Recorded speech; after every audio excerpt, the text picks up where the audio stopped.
وقربه وثوابه وحسن الخاتمة مع لطف العافية وصلاح العاقبة وإلى حضرة النبي المصطفى رسول الله صلى الله عليه وآله وصحبه وسلم. الفاتحة.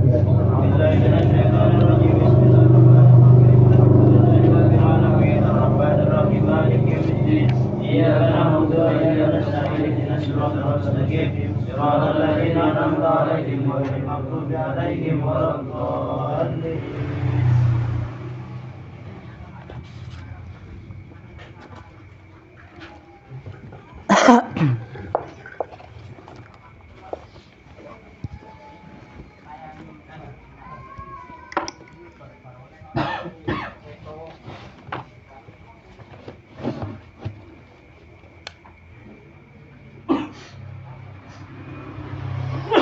Assalamualaikum warahmatullahi wabarakatuh.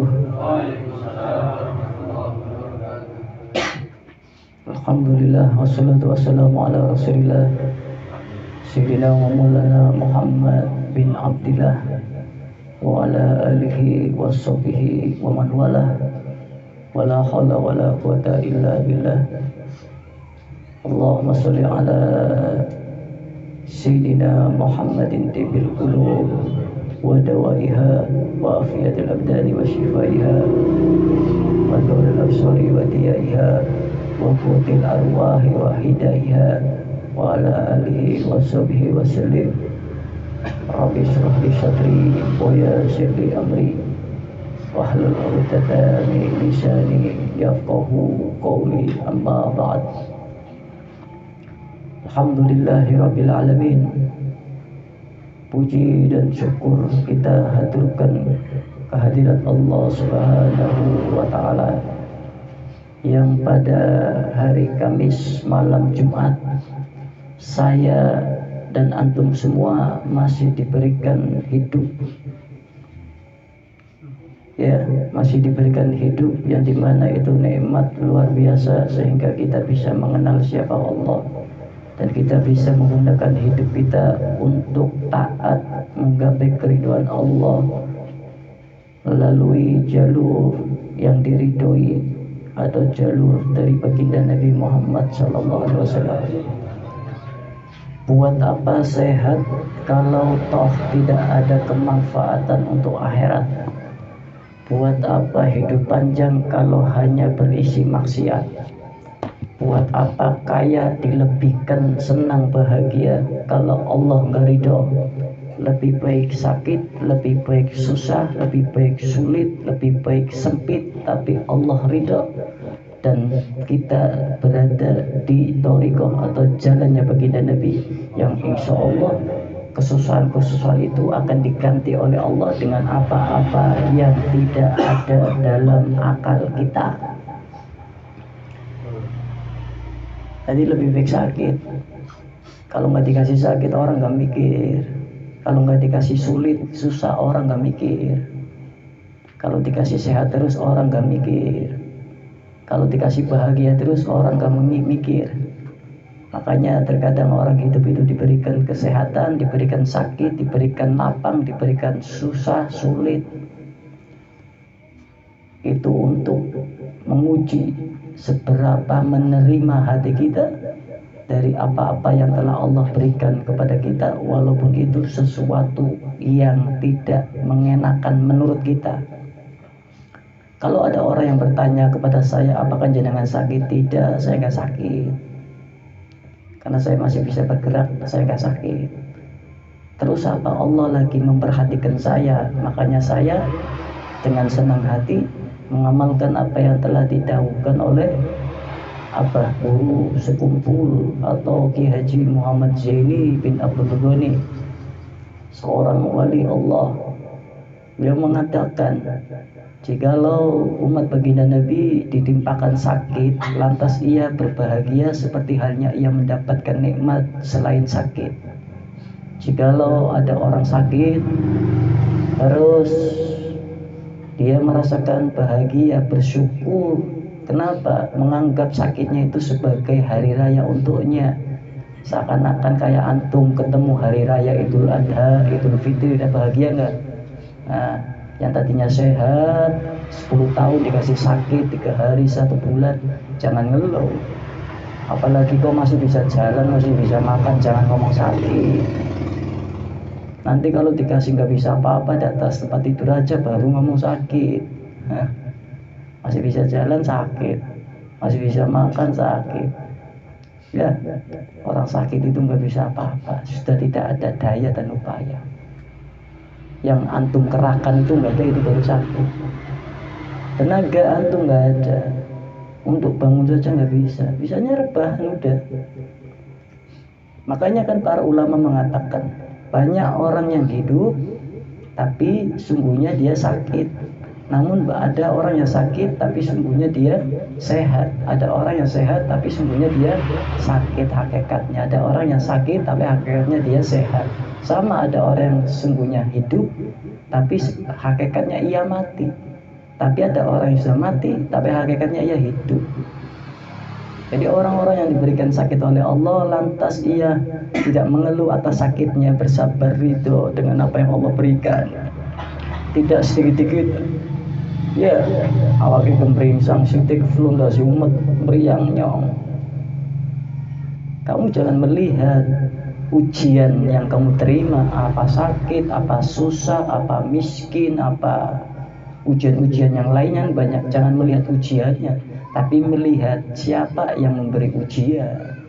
Nanti laksana hatimu tenang, tidak akan mengeluh kepada orang, apalagi mengeluh dengan sendiri. Kok saya sakit ya, padahal saya ingin kerja, padahal saya ingin ini, saya belum ini, saya belum ini. Hati-hati maksiat hati itu. Kamu jangan lihat ujiannya, tapi lihat siapa yang memberikan sakit dan siapa yang memberikan ujian tersebut. Maka tenang. Mau makan muntah saja bilangnya nggak sakit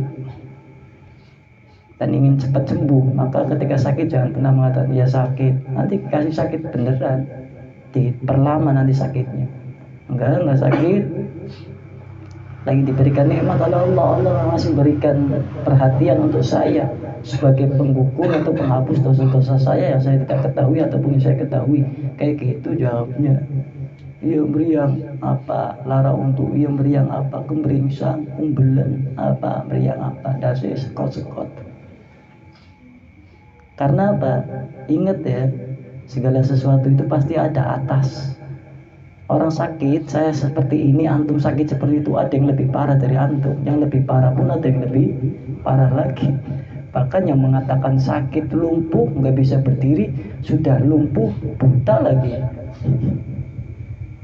stroke lagi, ada nggak? Ada. Makanya di antara kita tidak berbicara tentang sakit kita. Antum tahu Syekh Abu Bakar bin Salim itu sampai istrinya saja ia menderita sakit di perutnya, kalau nggak salah ini ya, ini pernah disampaikan. Syekh Abu Bakar bin Salim itu menderita sakit sampai di perutnya. Dia menderita sakit sampai 40 tahun kalau nggak salah. Istrinya aja nggak tahu kalau dia punya sakit perut. Bayangkan, Syekh Abu Bakar bin Salim memiliki penyakit di perutnya. Bahkan istrinya menemaninya selama 40 tahun saja tidak pernah melihat Syekh Abu Bakar bin Salim mengeluh atas sakit perutnya. Berarti tandanya nggak pernah cerita kan? Itu Fakhrul Wujud, beliau Imam Al-Walil Kutub Syekh Abu Bakar bin Salim.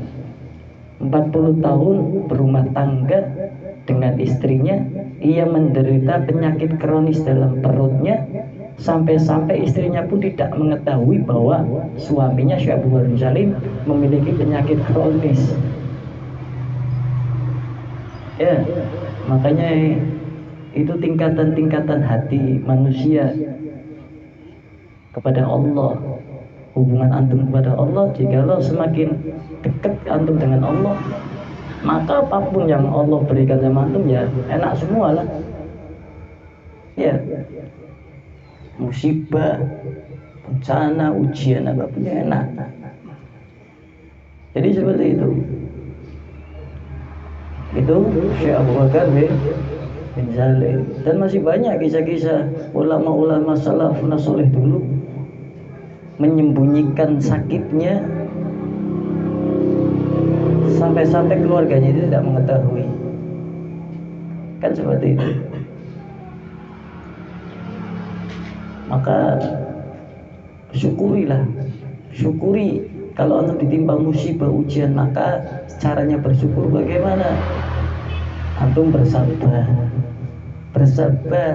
Nah, orang bersabar itu lidahnya diem, tidak bersabar hatinya, namun lidahnya mengeluh. Ya Allah kok enggak mari-mari, ya Allah kok orang mari-mari. Walaupun antum mengadunya dengan Allah, seakan-akan engkau tidak menerima apa yang telah Allah beri.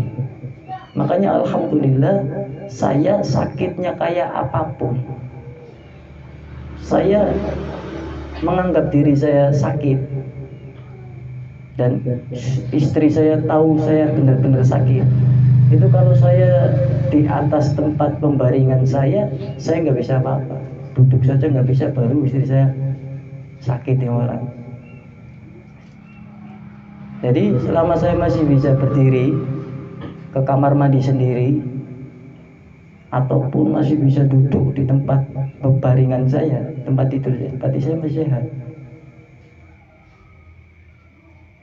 Makanya kemarin 2 hari malam Rabu pun saya nggak hadir, itu saya nggak bisa apa-apa, itu di atas tempat tidur. Saya nggak bisa duduk, bisanya rebahan toh. Rebahan pun nggak bisa ngatang-ngatang, bisanya miring rebahannya. Lah, rasanya dari kapan, Beb? Rasanya dari 1 minggu yang lalu. Karena ada orang yang menyadari dan ia merasakan. Ada orang yang nggak menyadari tapi dia merasakan. Nah, saya jadi orang yang nggak menyadari dan nggak mau merasakan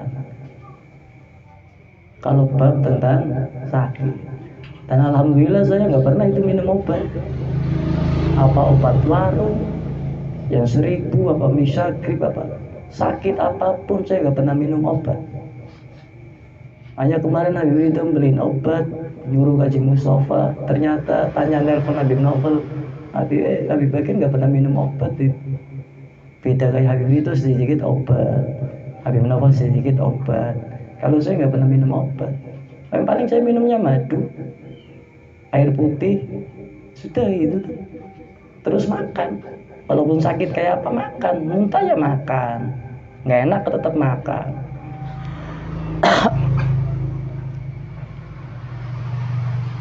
Jadi itulah kalau menurut saya, karena tubuh itu bakal bisa memperbaiki dirinya sendiri. Kalau semakin minum obat, nanti kalau sakitnya harus minum obat, lama-lama seperti itu akhirnya jadi kecanduan. Terlebih lagi obat-obat dari dokter ya, buatnya dari apa nggak tahu saya. Ya itu pilihannya orang masing-masing. Jadi saya menganggap sakit, ya saya sedikit mengamalkan, karena sakit saya mengamalkan apa yang didahulukan oleh Abah Guru Sukumpu. Saya merasa senang saja, walaupun dalam hati merintih. Wajar kalau sakit, apalagi pas 2 hari kemarin ya, setelah selesai maulid kemarin saya baru bisa berdiri tuh. Itu pun saya niat, ya Allah, setelah maulid taklim Habib Ridho selesai, saya beri kekuatan untuk bisa berdiri. Saya ingin menemui tamu-tamunya Nabi, tamu-tamunya aku, ya Allah, pin muliakan tamu-tamunya aku. Masa tamu-tamunya aku tekan yang ora kato hewe. Dijabah Gusti Allah. Habib Ridho selesai taklim, antum sudah bisa berdiri, Bib. Insyaallah Habib, anak bisa berdiri. Akhirnya anak berdiri. Saya jalan bisa. Itulah makanya majelis obat dari segala obat, penyembuh dari segala penyembuh. Ya, kuncinya apa? Yakin toh. Sampai sekarang saya masih keluar keringat dingin. Keringat dingin masih keluar. Tapi nggak sakit. karena ada yang lebih sakitnya lebih parah daripada saya. Kan seperti itu. Dan saya nggak mau ucapan saya ini diijabah Allah karena saya mengucapkan sakit lagi. Allah ngijabah doa saya, oh ini dikasih sakit saja ini terus. Saya kasih mendingan bilangnya masih sakit. Kan seperti itu. Coba buktikan. Ya. Tadi saja saya berangkat ke proyek. Berangkat ke proyek. Tak buat gerak. Dari kemarin-kemarin saya berangkat ke proyek terus, tak buat gerak.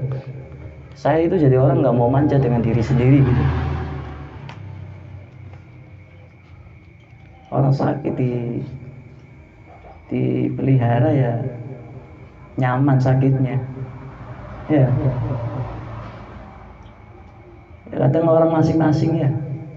Ono sing aleman, ono sing lebenan, ono sing kuatan, ono sing bandelan. Sampai ndase motor apa-apa nang mari tewek mari temenan. Dinung nyoba ora mari-mari. Sing pilek malah dinyungi esuk mari temenan. Anak kan? Sing duwe penyakit weteng aja mangan pedes malah mangane pedes. Ya ora kumat. Jadi semua itu tergantung dari pola pikir, tergantung dari akal antum menerima apa yang antum rasakan. Semakin antum dirasa ya semakin sakit. Kenapa Habib bisa mengatakan seperti itu? Iya, dalam ilmu hipnoterapi. Yang saya belajar itu sampai 7 tahun itu kursus dengan muridnya Romi Rafael saya. Saya dulu kursus. Ya, di Perumnas 1 Bekasi Metropolitan Mall. Muridnya Romi Rafael langsung. Namanya Mas Adi itu guru hipnotis saya. Ternyata manusia itu merespon dari apa yang diucapkan dan dari apa yang dilihat dan dari apa yang didengar. Contoh, kamu sakit kepala, lantas kamu mengucapkan, aduh saya sakit kepala. Terus yang dibicarakan sakit kepala. Jadi otak kecil kamu, kalau kita berpikir itu kebanyakan menggunakan otak besar. Ada otak sebelah kanan, ada otak sebelah kiri. Orang yang mayoritas umum itu menggunakan otak sebelah kanan. Tapi orang-orang cerdas, orang arif, orang bijak itu kebanyakan menggunakan otak sebelah kiri. Nah, otak sebelah kiri agar bisa digunakan bagaimana? Ya ada metode atau pembelajarannya. Makanya yang bisa buat antum cerdas itu di akal, otak yang sebelah kiri itu digunakan. Dan biasanya orang cerdas itu berpikir sebelum orang lain berpikir, bekerja, bertindak sebelum orang lain bertindak, melakukan sebelum disuruh, sebelum diperintah. Itu orang-orang cerdas itu. Nah itu harus dilatih. Terus orang-orang yang cerdas dia menggunakan berpikirnya menggunakan akal sebelah kiri. Makanya sebelum orang lain memikirkan, dia sudah memikirkan, lebih maju 1 langkah daripada kebanyakan orang lain. Terus orang-orang yang cerdas yang menggunakan akal sebelah kirinya, otak sebelah kirinya. Kalau dalam ilmu hipnoterapi, hipnotis itu dulu saya kursus itu. Ya, ada sertifikatnya, saya dapat ijazah juga itu resmi. Itu saya diajarkan. Kenapa hipnotis sampai ada? Ini menyimpang daripada pembelajaran taklim sebentar biar antum tahu ini. Kenapa saya kok jadi orang bandel? Kenapa saya jadi orang kuat, bandel, orang cengengan? Ya. Saya kan tipe orang seperti itu. Tapi dulu saya nggak seperti itu. Asal antum tahu, aku nangis. Saya nangis, sedikit-sedikit nangis. Makanya dulu di pondok pesantren itu dulu saya kalau nggak nangis, saya sukanya senyum. Makanya dipanggilnya Bagir Cengir gitu. Pas ketemu alumni pondok bareng sama saya di acara Tegal Sari Barat ya di pondok pesantren Rotatul Ulum. Bagir, antum masih senyum. Antum dulu dipanggilnya Bagir Cengir. Kalau nggak senyum ya nangis. Saya dulu dipanggilnya cengir, sama sukanya nangis. Tapi setelah saya belajar ilmu hipnotis, saya semakin mandiri, percaya diri, kebal dalam pikiran saya. Karena ilmu itu juga menyangkut ilmu psikologi, psikolog, ya, psikolog apa namanya? Psikologi ya. Wis intine kowe lah. Saya diajarkan itu. Kenapa ada hipnotis ingin tahu? Dulu ketika ada orang yang hendak dioperasi, kalau sekarang kan pakainya obat bius biar mati rasa. Kalau anda ingin tahu kenapa ada hipnotis, ada seorang dokter yang menemukan ilmu hipnotis ya. Itu ada seorang dokter yang dimana ingin mengoperasi pasiennya, namun pasiennya ingin tidak merasakan sakit. Karena dokter ini orang cerdas, berpikir bagaimana caranya, sedangkan saya belum menemukan obat yang untuk membius biar tidak merasakan sakit ketika dioperasi. Akhirnya ia memainkan akal orang yang hendak dioperasi agar tidak merasakan sakitnya ketika dioperasi. Jadi ia berikan sugesti itu. Orang-orang yang mau dioperasi diberikan sugesti akalnya agar berpikir tidak sakit, tidak merasakan sakit, dan itu terjadi nyata. Ya. Kalau kamu sudah pernah melihat saya hipnotis, di antara orang-orang yang hadir di sini, kalau sudah pernah melihat saya hipnotis, saya sudah pernah sampai menusukkan jarum ke kulit seseorang, nggak mempan. Menyayat tangan seseorang dengan pisau, nggak mempan. Memukul seseorang, orangnya nggak mempan. Karena sudah saya masukkan sugesti lewat ilmu hipnotis agar ia kebal tidak merasakan apa yang saya lakukan kepada dia. Karena sekarang saya tidak pernah menghipnotis siapa-siapa, dan ilmu tersebut digunakan jikalau untuk kemaslahatan umat, diperlukan bagi ada orang yang butuh dengan saya, maka saya siap. Akhirnya ilmu tersebut saya terapkan untuk diri saya sendiri. Di antaranya ketika saya ditimpa kesulitan, aja cemen, sulit apa mangsane, sana sing luwih sulit ya dengan aku. Tapi saya gabungkan dengan ilmu agama, dengan keyakinan kepada Allah Subhanahu wa taala. Sakit apa? Cemen. Itu saya berbicara dengan diri. Saya mengsugesti, menghipnotis diri saya sendiri. Jadi antum ingin tidak merasakan apa yang antum merasakan, kesusahan, kesulitan, walaupun kenyataan susah, sulit, sakit, bermain dengan akal antum sendiri.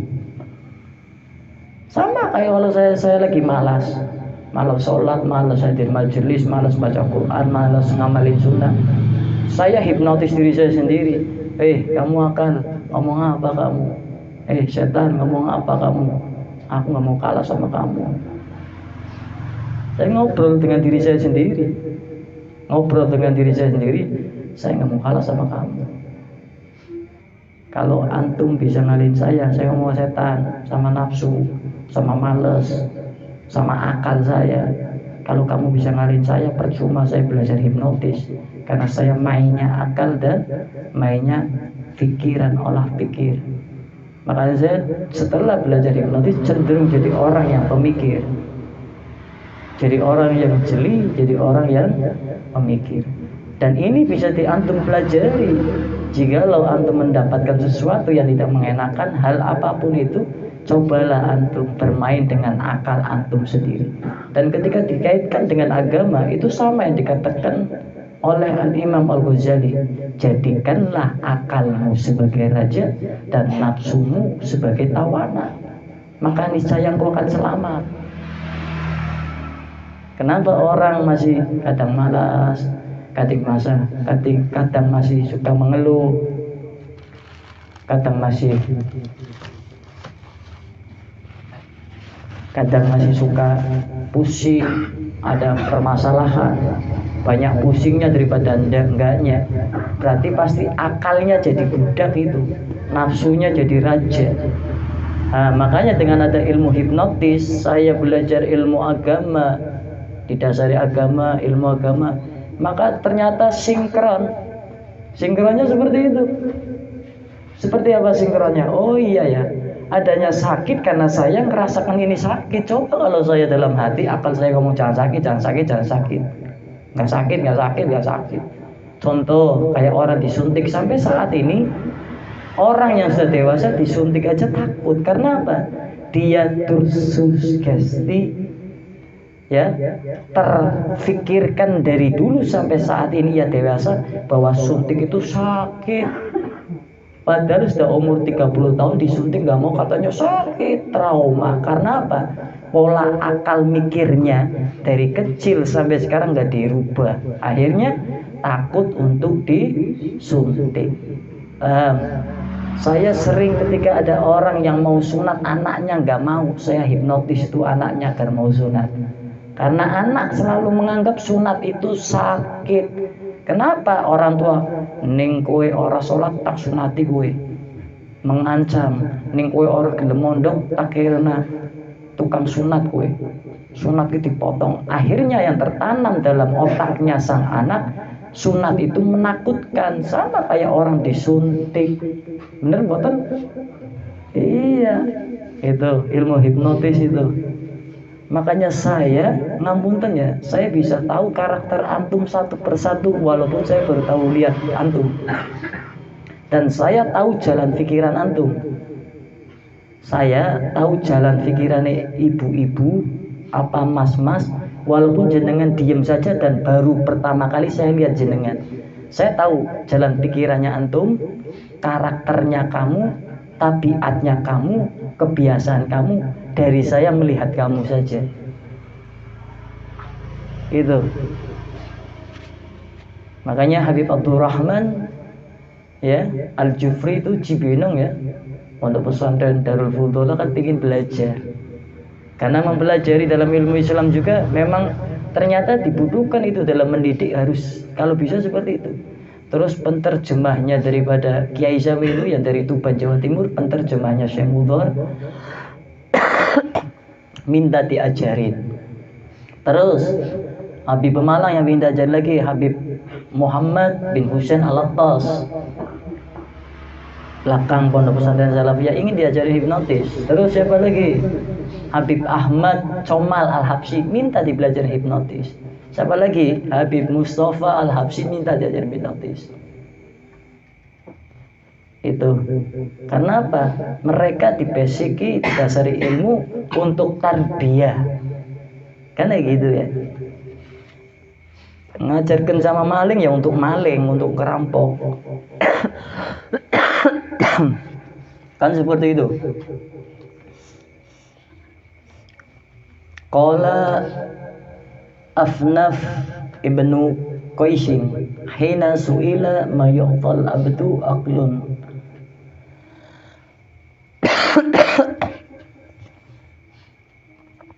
Qala Afnaf ibnu Qaisin hina su'ila ma yu'tal abdu aqlun kharis. Aqlun khariji. Qila fa in lam yakun qala. Jadi ketika Afnaf bin Qais ya ditanya, su'ila ma yu'tal abdu aqlun kharis atau khariji, ditanya tentang apakah pemberian Allah terhadap hambanya ya yang paling baik. Qila fa in lam yakun, apa pemberian Allah terhadap hambanya yang paling baik? Siapa yang ditanya? Afnaf bin Qais. Ditanya oleh seseorang, apakah pemberian Allah terhadap hambanya yang paling baik? Maka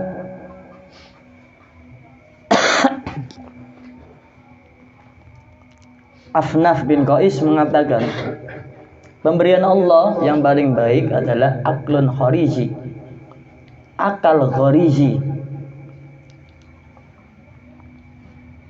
Akal khariji. Nanti saya jelaskan akal khariji itu apa. Lantas kalau akal khariji itu tidak ada, apa ya Afnaf bin Qais? Adabun sholih.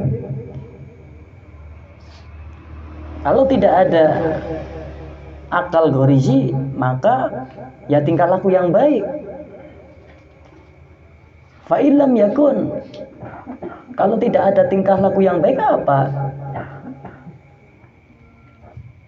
Qala sahibun muwafiq, teman yang setia. Kalau tidak ada tingkah laku yang baik, maka teman yang setia. Ini ulama yang bernama Afnaf bin Qais ketika ditanya seseorang tentang apakah pemberian Allah terhadap hambanya yang paling baik, terus dia mengatakan akal gharisi itu pemberian Allah yang paling baik untuk hambanya. Fa in lam yakun, kalau tidak ada akal gharisi, terus apa pemberian Allah yang paling baik untuk hambanya? Adabun sholih, akhlak yang baik, akhlak yang benar, budi pekerti yang baik. Lah kalau Allah tidak memberikan budi pekerti yang baik kepada hambanya, lantas apa? Fa in lam yakun, apa yang baik? Dia mengatakan sahibun muwafiq, teman yang setia. Qila fa in lam yakun, kalau tidak ada teman yang setia, maka apa wahai Afnaf? Allah akan memberikan apa kalau tidak ada teman yang setia? Fa illam yakun, dia menjawab qalbun murabbit. Apa itu? Hati yang bersabar. Pemberian Allah yang paling baik ialah hati yang bersabar. Fa illam yakun, qala, kalau tidak ada, kalau Allah tidak memberikan hati yang bersabar kepada yang manusia, maka apa pemberian apa yang paling baik untuk manusia dari Allah? Fa illam yakun, apa coba jika Allah tidak memberikan hati yang bersabar kepada manusia? Maka Afnaf bin Qais mengatakan tulus samti. Apa itu? Diam. Fa in lam yakun, lah kalau Allah tidak memberikan diam kepada seorang hamba, lantas apa? Qala mautun hadir, mati. Ya, mati. Maksudnya gimana? Apa yang ditanyakan oleh seseorang kepada sahabat Afnaf bin Qais ketika ditanya tentang apakah pemberian Allah terhadap hambanya yang paling baik. Yang pertama, Afnaf bin Qais menjawab akal gharizi. Akal gharizi itu akal tabi'i, yang dimana itu akal yang bersifat pembawaan, ya, atau insting yang kita ketahui. Akal gharizi atau akal tabi'i itu akal yang bersifat pembawaan atau insting, yang dimana dengan akal gharizi tersebut yang memberi petunjuk kepada kebenaran secara alami. Paham ya? Contoh, ada orang tiba-tiba mukul orang. Akal kamu, istri kamu, ada orang itu kok dipukul, itu yang mukul pasti salah. Kamu tahu itu benar berarti ya? Yang dipukul benar itu, nggak ngapa-ngapain kok tiba-tiba dipukul, kamu yang mukul salah. Itu namanya akal gharizi, pembawaan, ya, akal yang bersifat pembawaan atau insting, yang dimana dengan akal gharizi tadi yang diberikan oleh Allah Subhanahu wa Ta'ala yang paling baik kepada hambanya, akal gharizi itu antum bisa tahu mana benar secara alami.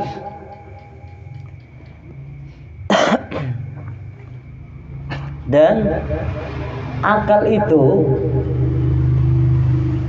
fungsi akal itu ya berdasarkan hadis baginda Nabi, yahdi sahibahu ila huda au yarudduhu an rada.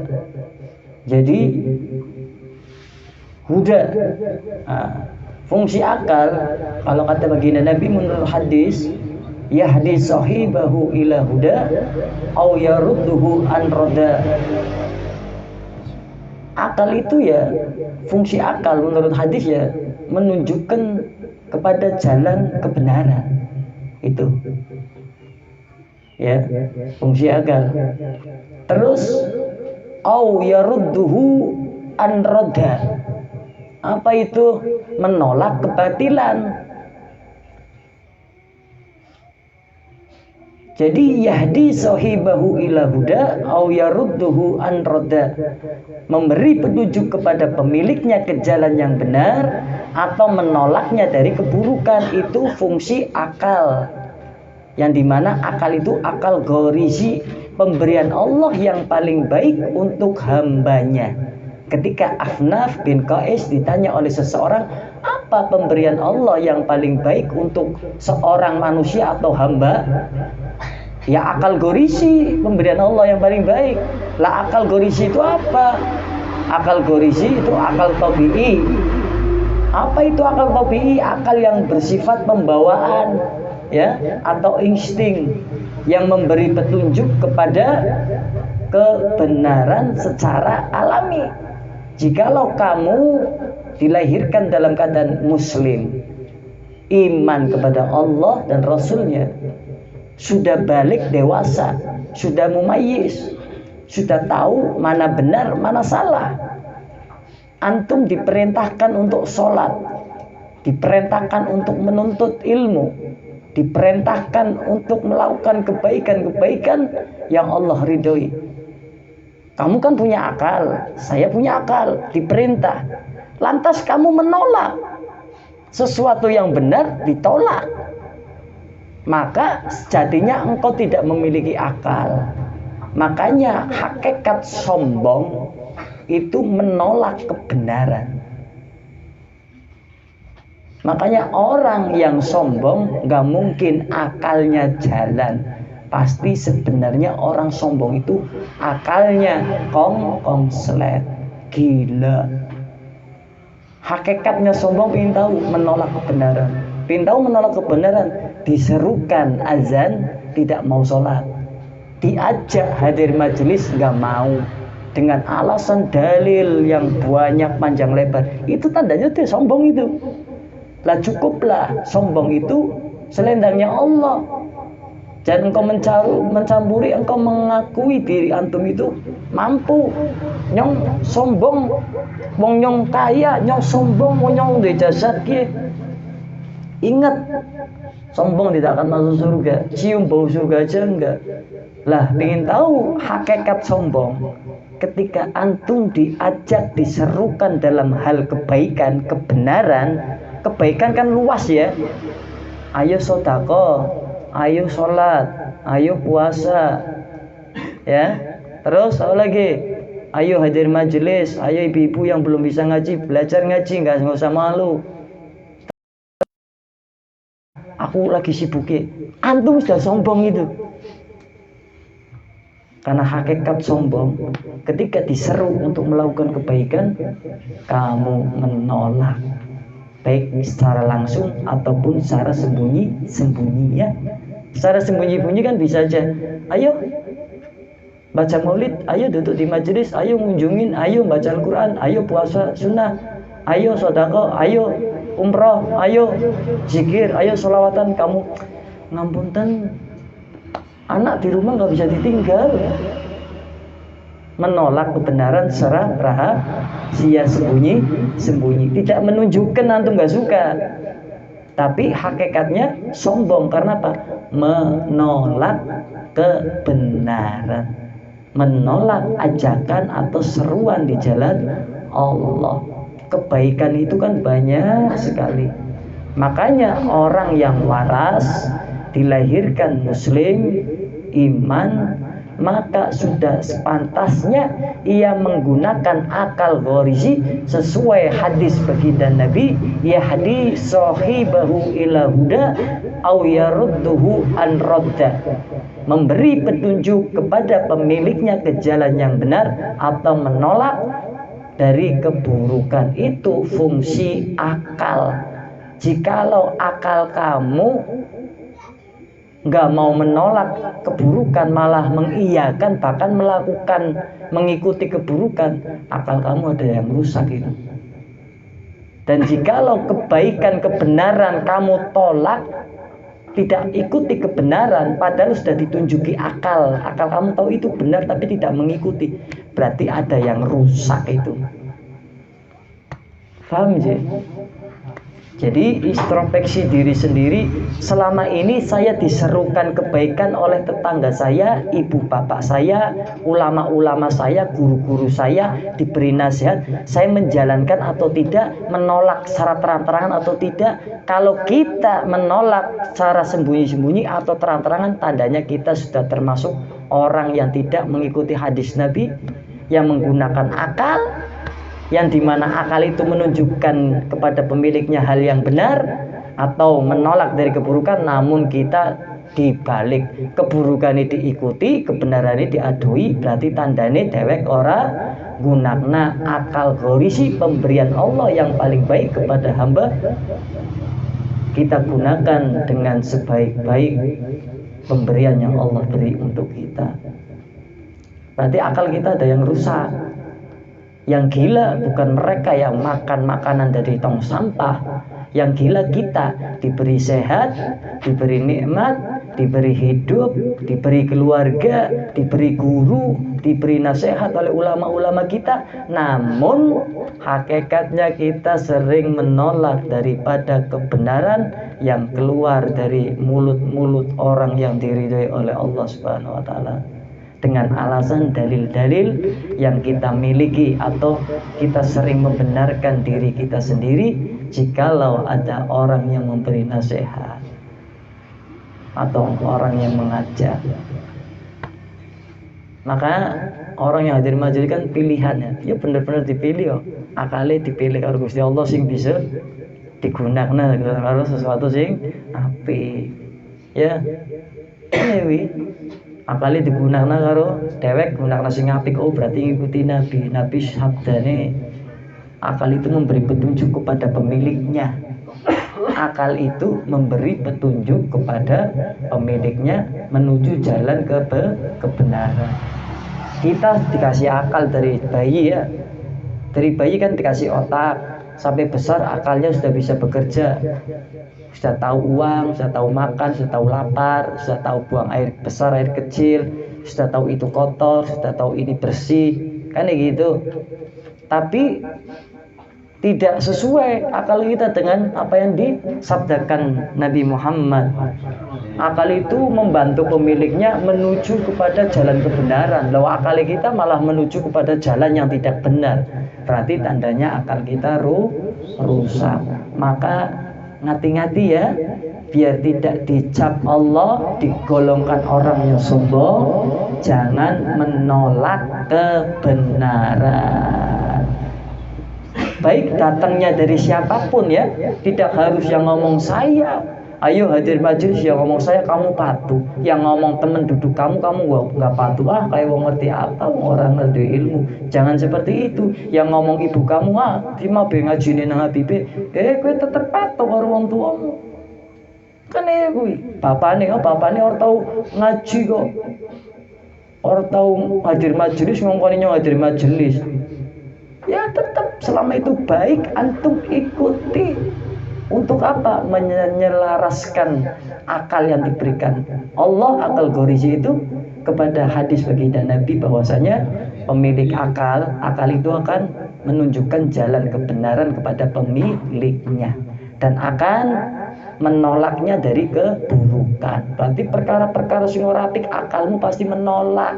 Ning nolak ya ora bakalan dilakoni ya perkara sing ora apik. Kan iki. Ya, engko presiden. Apa milih ndi? Milih jagung apa milih pari? Aku nolak pari, tapi nyoblosnya pari, berarti orang nolak kok. Ya. Aku nolak pari, ya nyoblosnya kudune jagung. Nyong ora nolak pari, tapi nolaknya jagung. Ya nyoblosnya pari, aja nyoblosnya jagung. Nah, jikalau jenengan tahu, akalnya tahu, itu salah. Itu benar, ning bener ikuti, ning salah dadoi, warane akali fungsi. Aja engko anak wong ngomong kentir kae ora salat, gila kae, ora gelem, ndablek kae, ditomongi jengkel kae, ditomongi ilmu, dieling diwengi jengkel kae, ora terima, kentir ya kon, ora gelem. Padahal Nabi sudah dawuh seperti itu.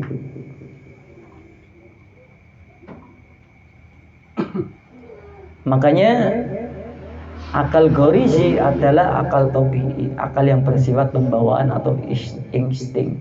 Terlebih lagi kita muslim mukmin. Makanya saya sering-sering mengulang kalimat ciri orang mukmin muslim itu ketika ia mendapati kebenaran, ia akan mengikuti terus kebenaran itu. Ning ngerti di sing apik mesti bakal dipeloni, dijokot kebaikan kuwi. Tapi ning ketemu sing ora apik mesti bakal dadoi ditinggal kuwi sing ora apik. Kuwi ciri wong mukmin, ciri wong mukmin, wong sing duwe iman. Paham ya? Wong sing duwe iman, wong sing Islam, iman karo Allah lan iman karo nabine.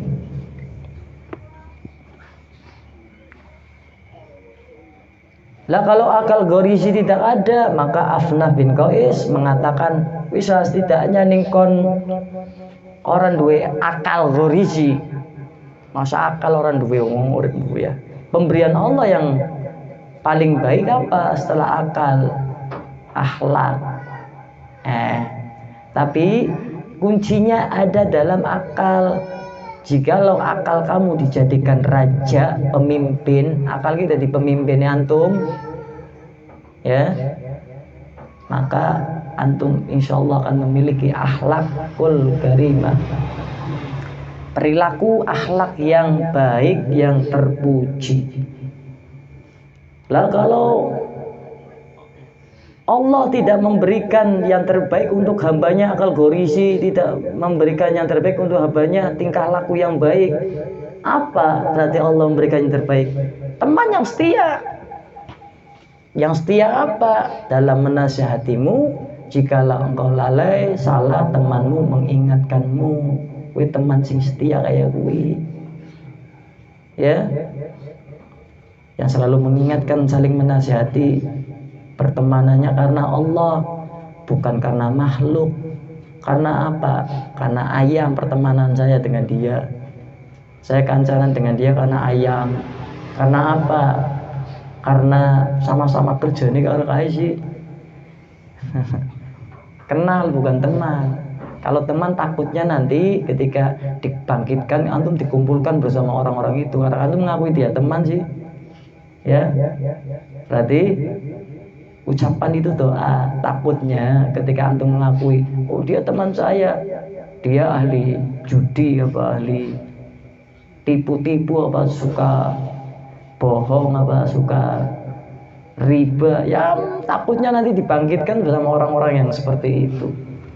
Jadi nggak sembarangan kamu mengakui itu teman. Nggak apa-apa punya orang teman sedikit, tapi pertemanannya karena Allah, mengingatkan satu sama lain dalam keridhaan Allah, di jalan Allah.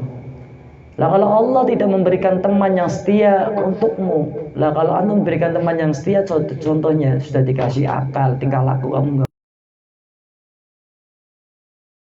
mengingatkan kamu, lama kelamaan akal kamu akan hidup berjalan dengan semestinya, ya kan? Karena gitu. Lah kalau Allah pemberian terbaik, teman yang setia nggak ada, maka hati yang bersabar.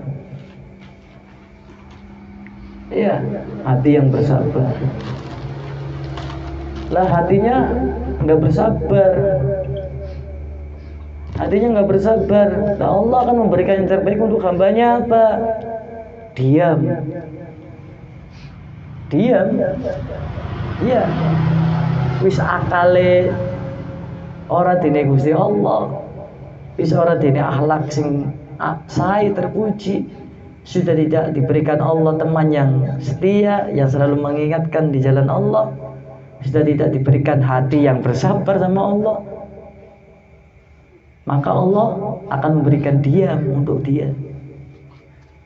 Banyak diam. Diam. Lah Allah nggak memberikan diam sama orang tersebut. Sudah nggak punya empat-empatnya, Allah nggak memberikan diam. Ya wis mati. Wis mati kan. Wis kelakuan ora apik, akale ora fungsi. Ngerti bener diadowi, ngerti salah dipereki, dilakoni. Orang duwe kanca sing bisa ngelingna, orang duwe ati sing sabar. Orang bisa menang baik. Kenapa diam? Karena tadi, jikalau antum tidak bisa berbicara sesuatu yang bermanfaat, maka afdolnya, alangkah baiknya diam.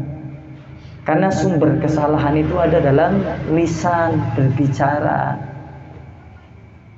Lah dia sudah nggak bisa diam, ya udah. Qala maut hadir. Datanglah kematian untuknya, datang.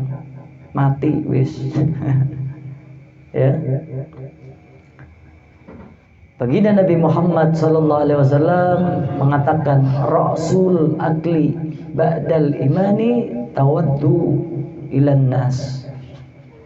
Rasul akli yang paling pokok ya dalam akal ba'dal iman, sesudah iman, ialah tawaddudu ilan nas, mencintai sesama manusia.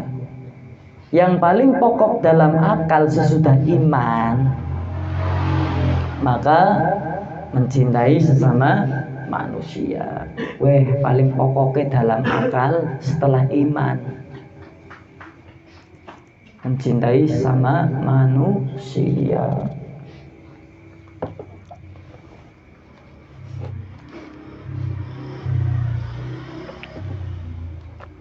Paham ya? Jadi tahu kan fungsi akal itu apa kan? Fungsi akal ya memberikan petunjuk kepada pemilik akal kepada jalan kebenaran dan menolak dari sesuatu yang buruk atau yang batil.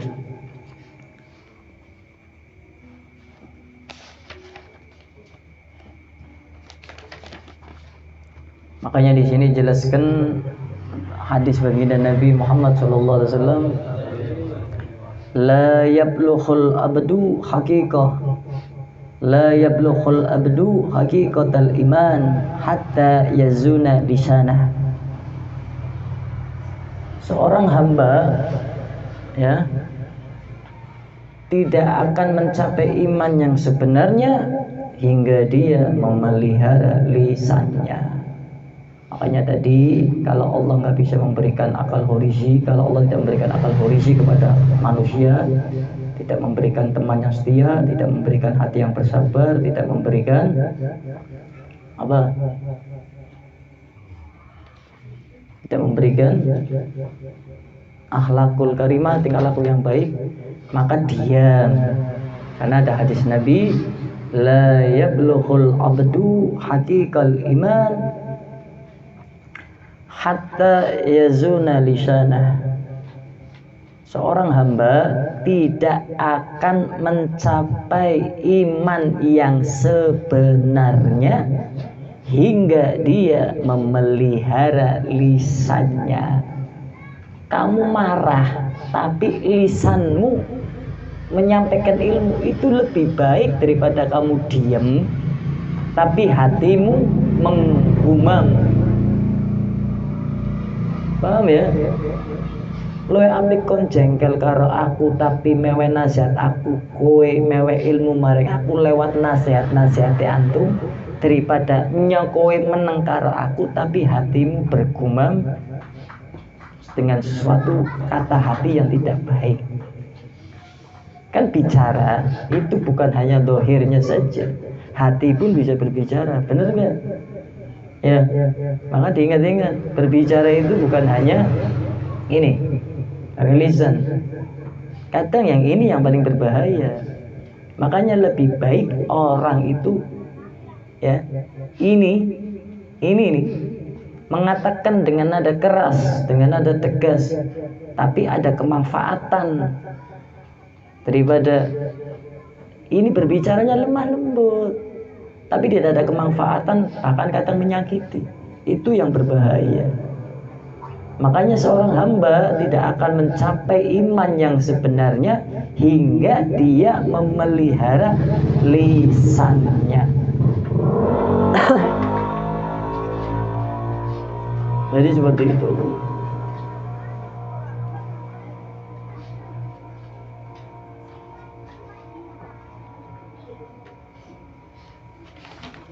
Ya.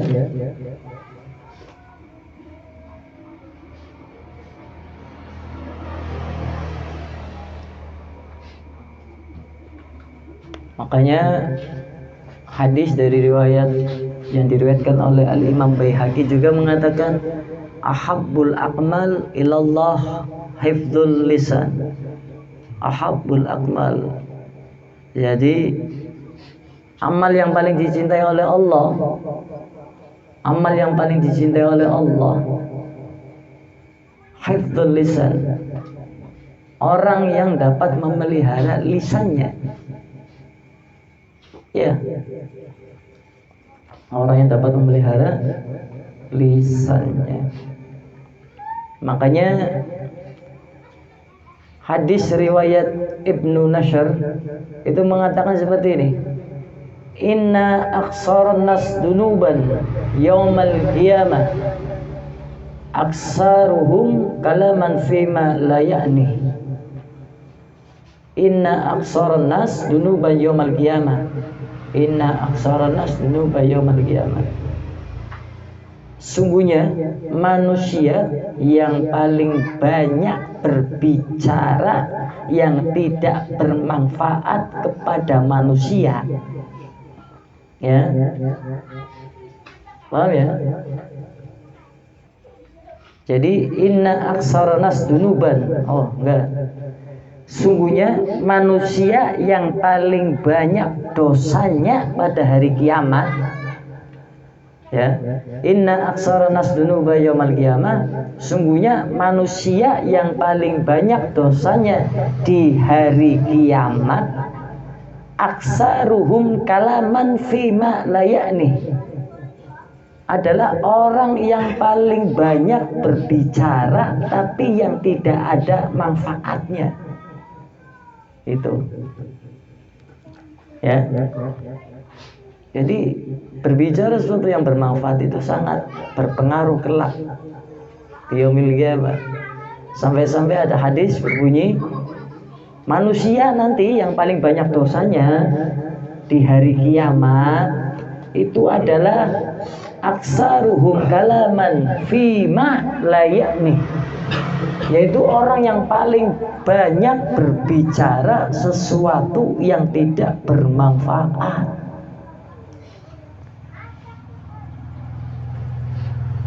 Ya, jadi seperti itu.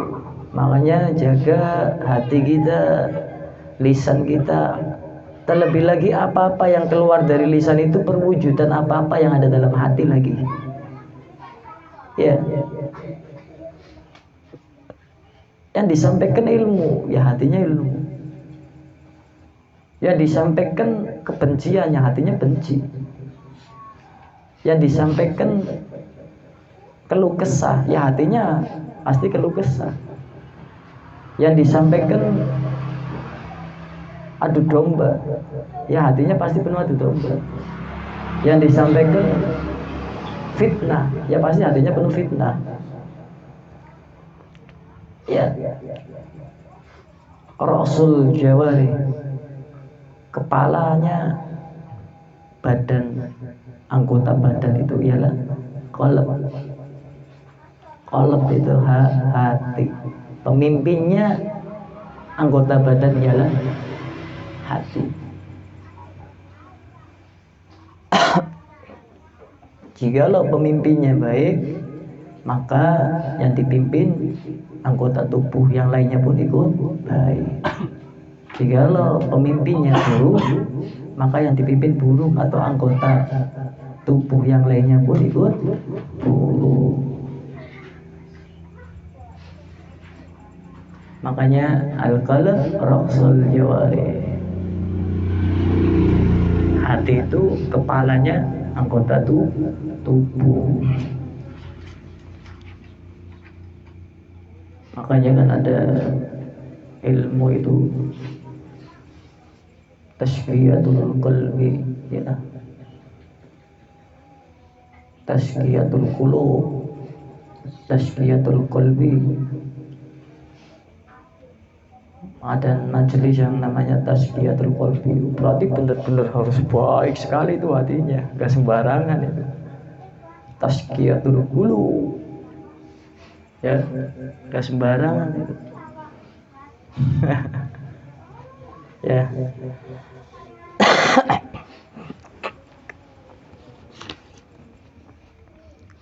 Jadi seperti itu. Jadi antum sudah tahu kan, akal ghorizi, akal tabi'i. Maka biar tidak dianggap gila oleh orang gila, maka gunakan akal biar tidak seperti orang gila. Orang gila itu bukannya makan makanan di tempat sampah, yang nggak pakai baju. Orang gila yang tahu benar dijauhi, diserukan kebaikan dia jauhi, ya. Tahu buruk didekati, dilakukan. Itu namanya gila akalnya. Padahal itu pemberian Allah yang paling baik, yaitu akal ghorizi.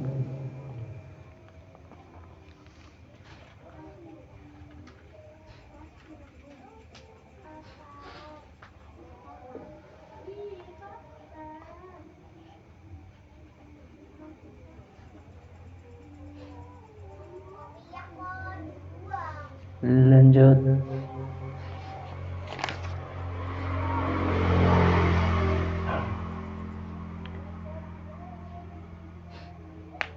Abu Hurairah radhiyallahu anhu meriwayatkan dari hadis baginda Nabi Muhammad sallallahu alaihi wasallam. Jadi nanti ada golongan-golongan orang yang akan mendapatkan daripada keteduhan, ya, yang dapat bisa berteduh di bawah arsy-Nya Allah. Bukan pohon, bukan genteng, bukan bajaringan, bukan dapcor, tapi arsy-Nya Allah buat teduh. Yang dimana di situ nanti sangat panas, ya. Namun ada golongan-golongan ini orang yang nanti orang tersebut dapat berteduh. Dia ini kepanasan, ya Allah panas. Agustusan bis panas semua. Dia bis panas semua. Dia nang akhirat pada mahsyar dia berteduh di bawah arsy-Nya Allah, ya. Nah, golongan-golongan itu tuh dibagi-bagi itu.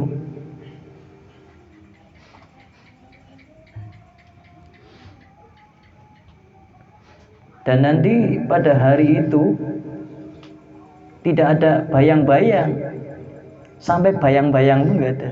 Tak contoh ini. Kamu berpikir nanti kamu di sana ada bayanganmu, ya. Di sini kan ada bayangan kita, ya. Kamu jalan siang-siang panas, ada orang yang gemuk tinggi. Kamu pendek kayak EN apa Faza, pendek empetan nang Syekhul sing lemu, nang ayang-ayangnya Syekhul sing lemu, apa ayang-ayangnya Pak Sodikin sing lemu, gede, sing cilik-cilik, ya, Rian kayak pendek, lagi awan-awan panas, melaku-melaku makan ziarah, Pak Sodikin gede, Syekhul gede, Muklis gede, arasane gede, lakone jentrekan ana ayang-ayange. Lah sing cilik-cilik kayak Sohib, EN, Faza, Rian, Sopian yang paling cilik ngaupe neduhe nang ayang-ayange wong mau. Bisa kan? Bayang-bayang buat berteduh ya. Biar enggak panas. Nanti ya, nanti di akhirat ada suatu pemandangan yang mencekam. Panasnya dunia tidak ada apa-apanya. Ya, tepatnya di padang mahsyar. Yang dimana bayangan orang berdiri saja nggak ada. Kamu mau berteduh di bayangan orang-orang itu juga nggak bisa. Yang dimana jumlahnya miliaran orang yang bertumpuk jadi satu. Harusnya kan banyak bayangan. Kamu jongkok bisa di padang mahsyar. Hanya masalah cilik, hanya dunia cilik mati nih banyak cilik ya. Terus sempetan nih nang kerumunan orang-orang yang sedang berdiri. Nggak bisa karena nggak ada bayangan. Sampai bayangan pun tidak bisa untuk berteduh. Tapi nanti Allah akan berikan itu. Berikan apa? Orang-orang yang dapat berteduh di bawah arsy-Nya Allah. Bayangkan itu.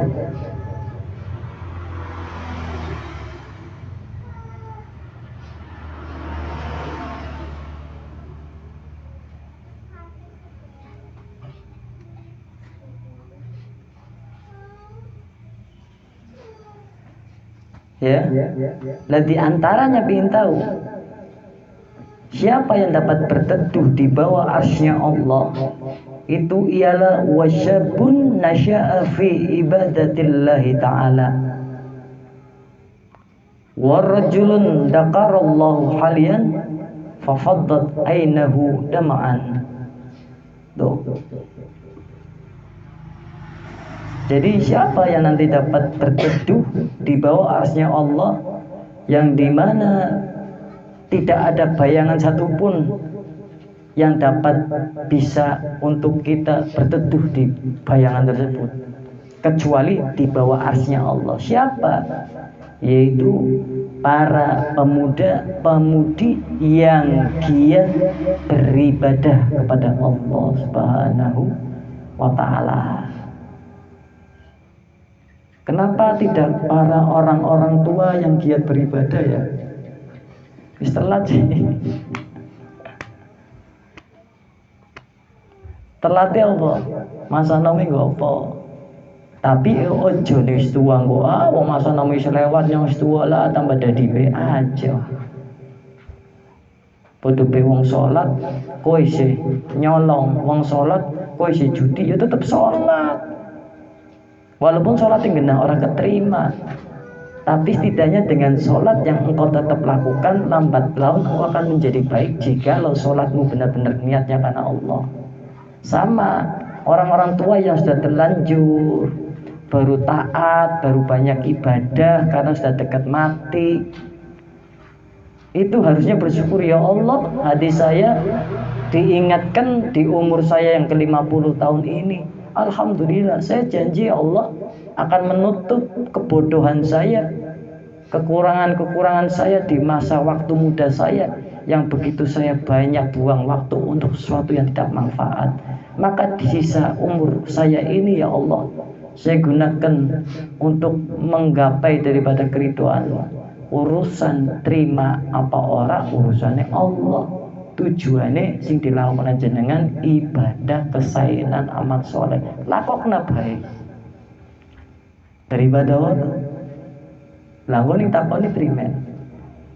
Masa tua ning gua apa? Bisa meninggal orang kelingan akhirat baik. Urusannya dagangan baik, urusannya sawah baik, urusannya tanah baik. Primen. Ya kayak wong ning salat kan wis genah. Walaupun salate ora bisa ngrubah awake dhewek dadi apik, berarti sing salah dudu salate, awake dheweke kuwi. Karena salat mencegah daripada perbuatan keji dan mungkar. Ning isih keji bae, keji kan bisa cangkem, ilat. ngomong sing ora apik, dolim karo Allah. Mungkar apa? Bae perkara-perkara sing mungkar sing ora apik akeh. Salat sing ngrasani wong, salat sing fitnah wong, salat sing hibah wong, salat sing atik duit riba, salat sing dolim karo Allah, salat sing ngenyekan karo wong, salat sing ngrendahna Allah, salat sing sombong, salat sing pelit, ya tetap sholat. Berarti sholat jenengan mau orang bisa cegah perbuatan keji karo mungkar. Ning wong sholat sing nglakoni keji mungkar tandane salate ora diterima. Tapi yo ojo ora sholat, tetap sholat dan berharap salate diterima, kelakuannya tambah apik, tambah sae. Jadi ini kuning mati ditakoni Gusti Allah bisa jawab iya nyong sholat. Tapi ngapunten ya Allah, nyong sholate nyong kok nyong isih ngrasani wong senenge. Aku sholat tapi kau masih suka fitnah orang. Aku sholat kok tapi masih pelit. Aku sholat kok masih akhlaknya, perilakunya tidak baik. Saya ngampura ya Allah. Insya Allah Allah meweh Rahman Rahim jenengan. Lah ning wis ora salat, njaluk ngampura angel maning ora. Wis ora salat, kelakuan ora apik, dosane akeh, njaluk ngampura wis mati ngampurune mati. Ngel ya.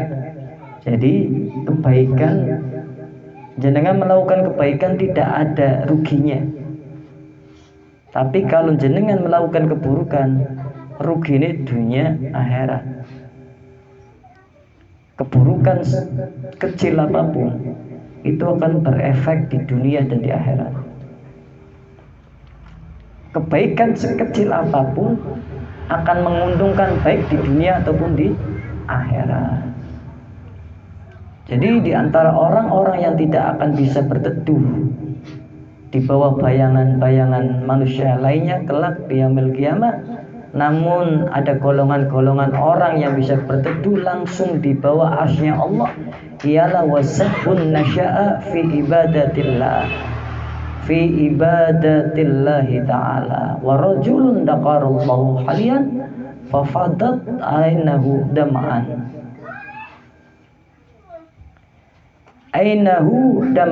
min khasyatillahi ta'ala. Tuh. Ya.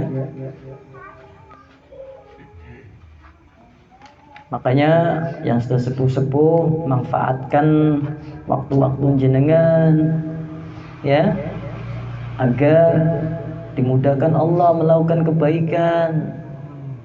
Minta sama Allah, banyak doa sama Allah, ya Allah di umur saya yang saya sudah memiliki anak 4 sudah besar, saya diberi kekuatan untuk istiqomah dalam beribadah kepadamu, dalam taat kepadamu, dalam menjaga amal-amal wajibku, sunnah-sunnahku, dan kebaikan-kebaikan di jalanmu, agar saya sampai wafat ya Allah saya tetap dalam melakukan kebaikan.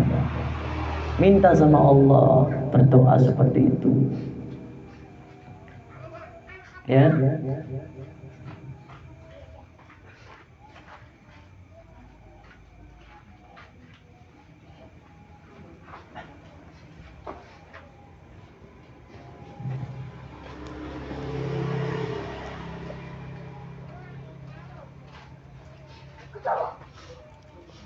Makanya Nabi Muhammad sallallahu alaihi wasallam mengatakan, wa qala an-nabiyul mustafa inna syab'ah yudilluhumullahu al-alimu bidillihi muhibbun afifun nashi'un mutasaddiqun wa bakin musallin wal imamu bi'adlihi. Nabi al-Mustafa telah bersabda ya tentang 7 golongan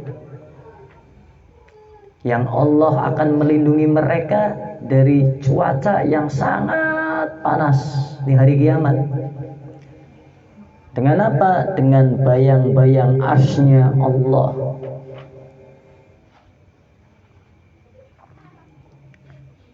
Selain daripada para pemuda-pemudi yang giat beribadah kepada Allah, maka ada lagi orang yang saling mencintai karena Allah. Cinta kepada istrinya, istri cinta kepada suaminya karena Allah menikahnya, bukan karena nafsu. Melamarnya karena Allah, bukan karena nafsu. Jika di awalnya diniatkan saya menikah, saya hibah karena Allah, perempuan cinta kepadamu, laki-laki cinta kepada perempuan karena Allah, maka nanti pasangan itu kelak dipertemukan di akhiratnya Allah, dan yang dimana nanti ada cuaca yang sangat panas di hari kiamat. Kedua orang yang saling mencintai karena Allah akan dipertemukan dan akan mendapatkan bayang-bayang atau teduhan daripada arsy-Nya Allah. Jadi orang yang saling mencintai karena Allah bukan hanya seorang pasangan laki-laki suami istri, antara teman dengan temannya. Mencintai karena apa? Bukan karena uangnya banyak saya berteman dengan dia. Saya berteman dengan dia, bersahabat dengan dia karena Allah. Saya ridho jikalau saya salah, kekurangan saya banyak, teman saya memberikan nasihat, mengingatkan saya. Dan sebaliknya, orang-orang yang cinta, berteman, bersahabat, menikah karena Allah, maka ia akan mendapatkan keselamatan dari Allah Subhanahu wa taala. Dia dapat berteduh di bawah bayang-bayang arsy-Nya Allah kelak di yaumul qiyamah, yang dimana kata Nabi, di situ cuacanya sangat panas. Ya bayangan saja kita jalan di atas aspal saja siang-siang kuat nggak pakai sandal. Iya.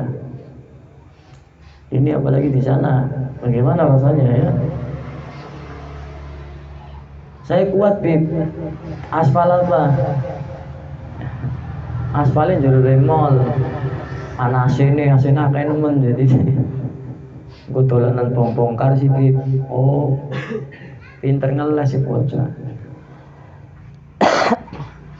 Aspalnya jero remol.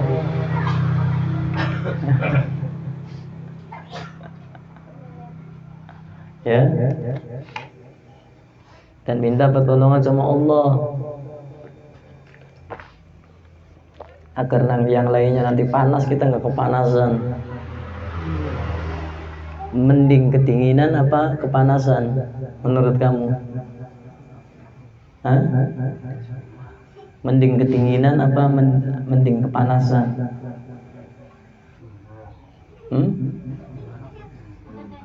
Hah? Kedinginan atau kepanasan? Mending kedinginan, mending kepanasan, pilih mana? Yang mendingan. Orang mending kepanasan, orang mending kedinginan, mendingan. Mendingan gitu ya? Mendingan ya? Mending gue lah. Tadi sedang-sedang saja. Mendingan sih. Makanya kan bahasanya mending pilih. Mending pilih panas, panasan, mending kepanasan apa mending kedinginan. Nyonya lori mending-mendingan. Mending-mending berarti mendingan. Ya. Iya, pinter lah tadi wong ya. Iya, nya dadi wong digorui bae dopoli bae nyong. Pi karo wong. Ya ora apa-apa. Terus siapa lagi yang akan mendapatkan bayang-bayang arsy-Nya Allah, keteduhan dari Allah ketika di cuaca sangat panas di yaumul qiyamah? Mereka yang suka menangisi dosa-dosanya. Dosanya jangan disebutkan di hadapan orang-orang. Seakan-akan tawadu, seakan-akan rendah hati. Asal kamu tahu ya, satu kampung ini saya yang paling bejat, saya yang paling banyak dosanya. Tapi saya kayak gini aja masih ngakui dosa saya, masih mengakui bejat saya daripada kamu sih. Sholat di masjid, hadir majelis, pernah kamu ngakui dosa? Orang-orang yang seperti itu dilihatnya kayak rendah hati ya, tapi ternyata apa? Oh, Hati-hati itu orang-orang yang seperti itu. Dohirnya kayak rendah hati. Wah, ia mengakui yang paling bejat di kampungnya dia. Dosanya banyak ya. Asal kamu tahu, saya itu dosanya banyak. Saya itu bejatnya luar biasa, nakalnya luar biasa. Tapi kan iya, nyong kayak Pak Dermawan. Orang kayak ngajinan pelit, sholatnya jamaah pelit. Ternyata orang-orang yang ngomong seperti itu kelihatannya tawadu rendah hati, ternyata hatinya bisa jadi itu aslinya si paling apik semene desa kiai. Saya yang paling hebat ya. Makanya kan tawadu itu rendah hati bukan apa yang diucapkan. Ulo memang sing paling elek teng mriki nggih. Ulo emang sing paling boten sae nggih. Ulo emang pun sing paling amburadul. Tapi kula ki duwe ati. Kowe. Kula duwe ati wong dilarani yo ngomong ya. Tapi ngomongin arepe wong akeh. Kesane kayak orang rendah hati, sopan. Ternyata nuruni sifatnya kayak sungut loro. Sungut loro ngerti ora? Hellboy ngerti? Ono wawasan ada luas. Jadi wong belajar wawasan dunia, wawasan akhirat. Hellboy itu film animasi. Hellboy itu anak keturunan iblis yang diturunkan di bumi itu, yang merah. Sing ana sungute tanduke ngendas. Karena Hellboy. Hell itu apa bahasa Inggris? Hell, iblis. Hellboy. Hell, boy ge anak laki-laki. Anak laki-laki iblis. Hellboy. Buka saja itu. Lihat saja di YouTube, buka di alur cerita. Ya para penggemar alur cerita film, nggak apa-apa kalau melihat alur cerita film, tapi diambil hikmahnya, dikaitkan dengan agama. Ya, jadi seperti itu. Terus yang akan mendapat keteduhan oleh Allah Subhanahu wa taala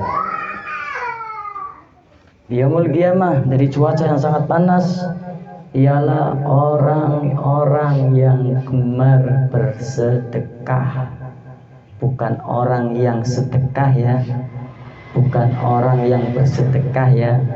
Tapi orang yang gemar bersedekah. Gemar itu apa sih bahasa Indonesianya?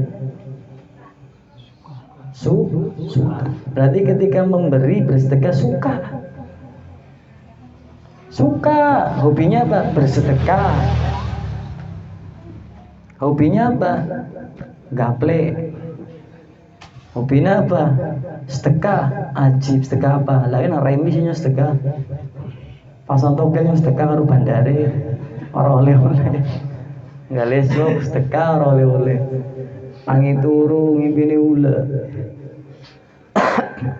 Ngimpine ulet pasang jeblos 10.000. Nah desa Pener dusun Pengadegan Gapura pasang 10.000 234 nomere.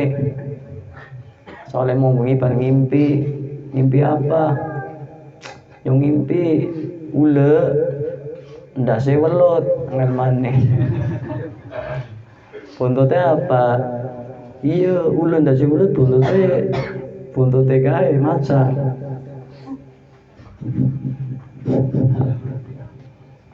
Buntute macan.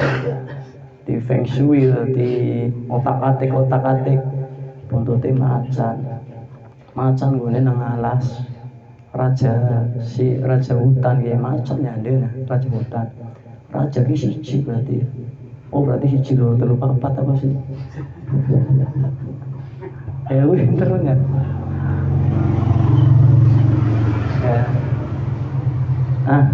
asang silo telu papat jeblos petang nomor bismillah ya Allah kabulna dongane nyong ana wong sing ewe bismillah ya wis engko njaluk tolong Bib dongakna temenannya apa nyong utang akeh nah apa nyong dia lagi pasang nomor siji loro telu papat dongakna men dijaba kok sampean apa lagi ndasmu kon sing pasang sing oleh dosa sih nanggung nyong paha wis emangnya kayak pengadilan negara dosanya bisa tuku astagfirullah ya jadi itu mimpinya ular kepalanya belut ekornya macan ular ada kakinya kaki gajah susah campur ada aja itu ya itu orang itu hobinya apa sedekah di mana yang mau masuk desa pengadegan dusun pengadegan itu sebelah kanan yang ada warungnya sedekahnya ninggal apa saya sedekah subuh karena saya sedekah subuh apa sih sedekah subuh temenan sedekah subuh beres ya aku ikuti hadis Nabi iya sedekah subuh terus kemana ya di situ lah ngambil ngopi bar subuh ngono karo ngenteni informasi nomornya kan metune Bu nomornya kan metune nyong atau pas nomor panjang ngerti nomornya metune esok makanya mau pasang nomor bar subuh wis putus diputar metune piro sih ngono kating busa paham ya makanya sedekah subuh gue sandene oleh alhamdulillah ya Allah melasmen karo nyong yakin nyong butuh dijabah ya gue orang metu berarti tek bisa mau duit pasang langsung ngono kading mimpi sing mau bengi apa kayak gue bisa muter-muter tak anak maning apa sedekah nyong sedekah ya ning ana wong nanggap podcast nyong paling akeh urune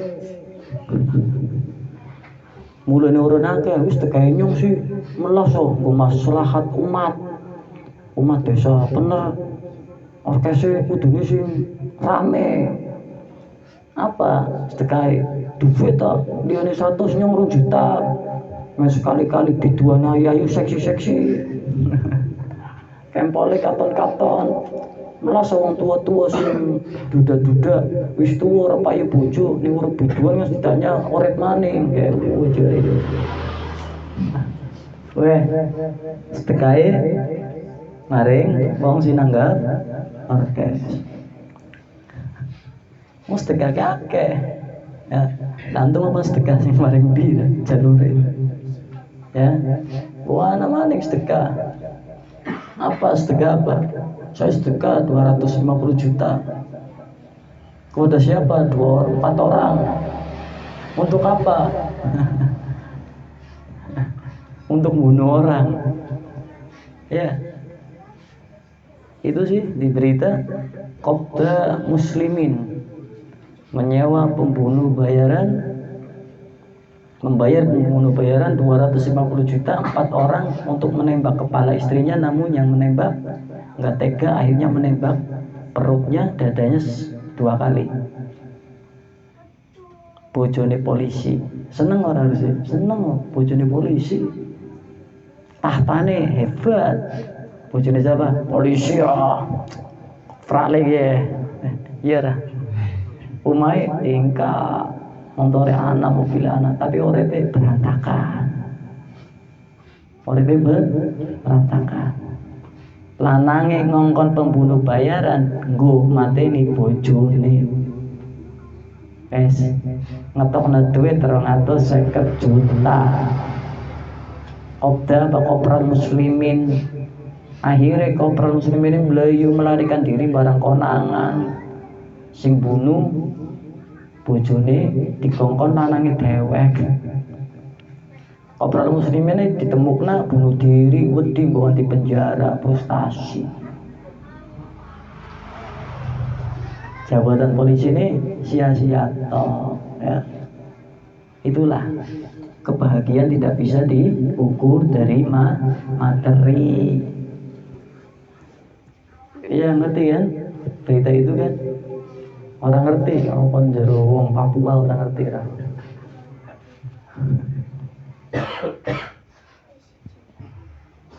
Wong Papua Nugino ya. Nugini sedikit nih. Nuginu. Jadi orang yang mendapatkan teduhan dari bayang-bayang arsy-Nya Allah ialah orang yang gemar, suka, senang, ridho, ikhlas, sedekah.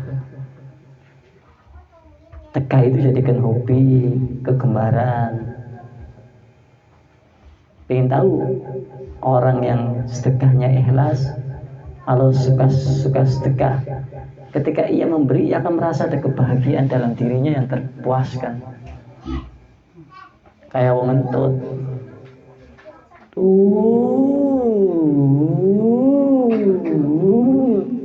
Ngentut dewe langka ya. Langka kon telung krungu majelis piye. Yang sering krungu bengi.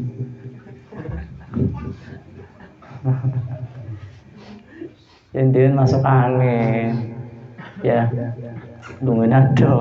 Ngentute mengalun nada. Bikin tak rekam nih, tak gabung nawar kiput. Lewat bisa. Intinya ini tak cerita mesti anak kisah. Ya. Ngentut, bapak ngentut. Wong sing disingi kucing, anak orang besar. Lagi turun disingi kucing rasa. Kucing ising, kucing buang air kecil air besar bau nggak ini? Bau ya. Nggak mungkin sih ada kucing. Izin pip, maling toilet. Saya mau buang air kecil. Mau tak basuh dulu pakai sabun biar wangi ya. Nanti mau tidur di majelis ya. Enggak, kucing nggak ngomong kayak gitu. Dan ini juga belet men. Warung turu ngerti nih, wes akhirnya di sini tokah salah rasa. Ya, karena orang tidur itu orang mati tidak merasakan kalau benar-benar tidur ya. Jadi seperti itu. Jadikanlah orang kita jadi orang yang gemar bersedekah. Kalau memberi rasanya senang. Senangnya bukan ketika dipuji, tapi senangnya ketika kita bisa memberikan apa yang kita miliki. Senang, plong, kerasa puas, hati ini puas. Oh ya Allah, bisa mewah. Puas. Bahkan kalau belum bisa memberi atau apa, rasa hatinya itu tersiksa. Kan ada ya seperti itu orang yang rasakan ya. Hati saya nggak bisa memberi, tersiksa. Maka jadilah orang yang gemar, bukan hanya yang bersedekah, tapi yang gemar bersedekah. Karena sedekah itu bukan hanya menjauhkan kita dari siksa kubur, tapi juga nanti kita akan mendapat naungan dari bayang-bayang arsy-Nya Allah Subhanahu wa Ta'ala. Insyaallah bermanfaat. Ya, kita tadi membahas tentang akal. Insyaallah akal kita Allah jaga agar selalu sehat, selamat, waras, ya, bisa mengikuti kebenaran dari manapun datangnya, bisa mengikuti kebaikan dari manapun datangnya, dan bisa menolak keburukan, menjauhi keburukan, kemaksiatan, walaupun itu datangnya dari anak sendiri. Kita bisa menjauhi itu semua, dan insya Allah kita digolongkan orang-orang yang telah juga mendapatkan naungan teduh dari bayang-bayang arsy-Nya Allah Subhanahu wa ta'ala. Amin ya rabbal alamin.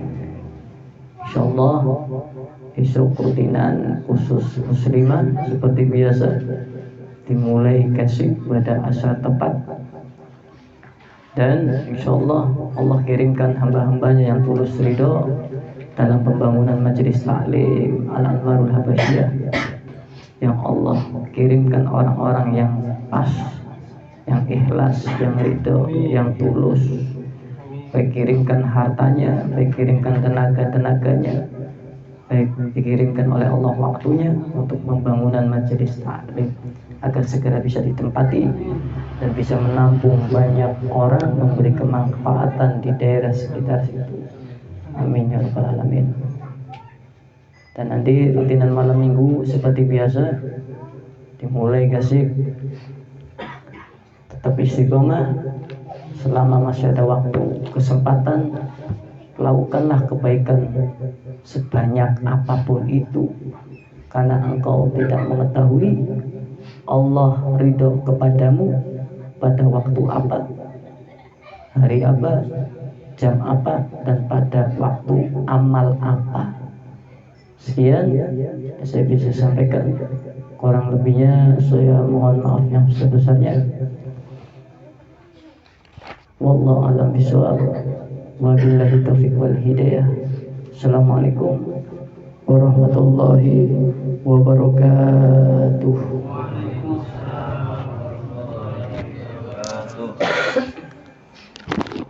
Ya Rabbana bi'anana tarafana wa adana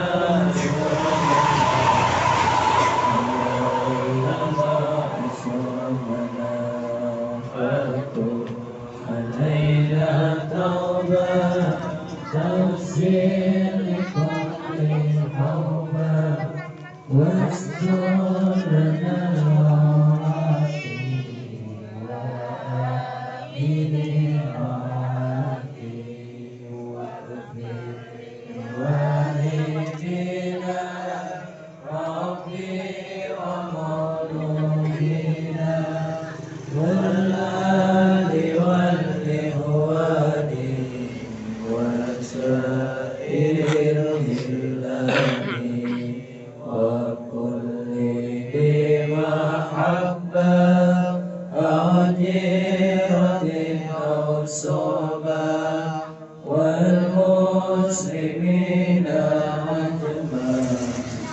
أجمعين ربي عصمة فتنا وجودا فلا باكتساب منا بالمصطفى رسولي نرى بكل سولي صلى وسلم ربي عليه عدد الحبيب وآله وصحبه على تخصيص به والحمد لله